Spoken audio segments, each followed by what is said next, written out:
સુરત જિલ્લાના ઓલપાડ તાલુકાના આંધી ગામના પ્રગતિશીલ ખેડૂત કિરીટભાઈ પટેલે પર્યાવરણ અને સ્વાસ્થ્ય બચાવોના મંત્ર સાથે પ્રાકૃતિક ખેતી અપનાવી સમાજ માટે ઉત્તમ ઉદાહરણ પૂરું પાડ્યું છે। રાજ્યપાલ આચાર્ય દેવવ્રતજીની પ્રેરણાથી કિરીટભાઈએ પોતાની 3 એકર જમીનમાં કોઈપણ રાસાયણિક ખાતર કે ઝેરી દવા વગર ચોકલેટ રીંગણ, ટીંડોળા, પાપડી, વાલોડ, કેળા, તરબૂચ અને બ્રોકોલી સહિતના ફળો અને શાકભાજીનું મબલખ ઉત્પાદન મેળવી રહ્યા છે અને રાસાયણિક ખેતીને કેન્સર જેવી ગંભીર બીમારીઓનું મૂળ ગણાવતા કિરીટભાઈએ જાતે જ ઘરે બ્રહ્માસ્ત્ર અને જીવામૃત બનાવી તેનો ઉપયોગ કરે છે અને અન્ય ખેડૂતોને પણ મફતમાં આ જૈવિક દવાઓ આપી પ્રાકૃતિક ખેતી તરફ વાળી રહ્યા છે।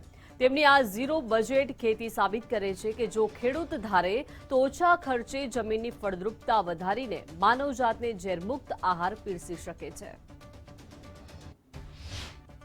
આચાર્ય દેવવ્રતજીના જે જન આંદોલન છે પ્રાકૃતિક ખેતીનું, એની અંદર હું 2019-20થી પ્રાકૃતિક ખેતી કરું છું।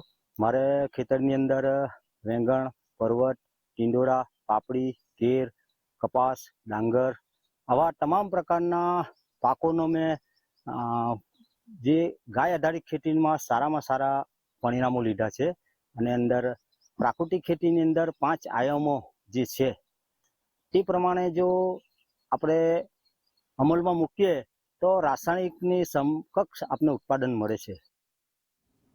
આજના યુગમાં જ્યારે રાસાયણિક ખેતીને કારણે જમીનની ફળદ્રુપતા ઘટી રહી છે અને લોકોના સ્વાસ્થ્ય પર જોખમ વધી રહ્યું છે, ત્યારે વલસાડ જિલ્લાના એક પ્રગતિશીલ ખેડૂતે નવી રાહ ચીંધી છે।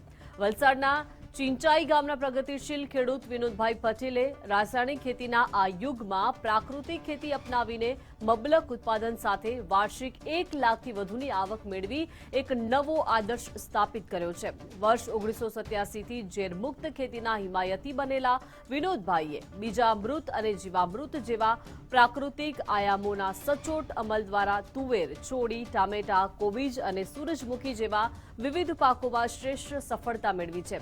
ગાય આધારિત ખેતી પદ્ધતિથી ખેતી ખર્ચ ઘટાડીને વધુ નફો મેળવતા વિનોદભાઈ આજે અન્ય ખેડૂતો માટે પથદર્શક બન્યા છે અને સૌને રાસાયણિક મુક્ત ખેતી અપનાવી સ્વાસ્થ્ય તેમજ સમૃદ્ધિ તરફ વળવા પ્રેરણા આપી રહ્યા છે।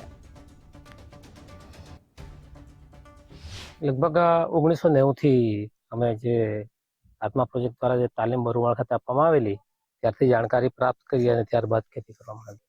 ઉત્પાદનમાં સારી ગુણવત્તાવાળું કે જે આપણને શરીર માટે ફાયદાકારક છે એ રીતના ઉત્પાદન સારું, કોઈ જાતના ખર્ચા વગર, બિન ખર્ચાળ અને કોઈ ઝેરમુક્ત એવું ઉત્પાદન અહીંયા મળી રહે છે। વાવેતરમાં અમે શાકભાજીમાં ભીંડા છે, ચોળી છે, પછી ગુવાર છે, પછી વાલ, વટાણા, પછી કારેલા છે, પેલા વાળપાકમાં ગલકા છે, એ રીતના તલ છે, સૂર્યમુખી છે, આમ અલગ અલગ પ્રકારની 25 જેટલી આઈટમ કરેલી છે।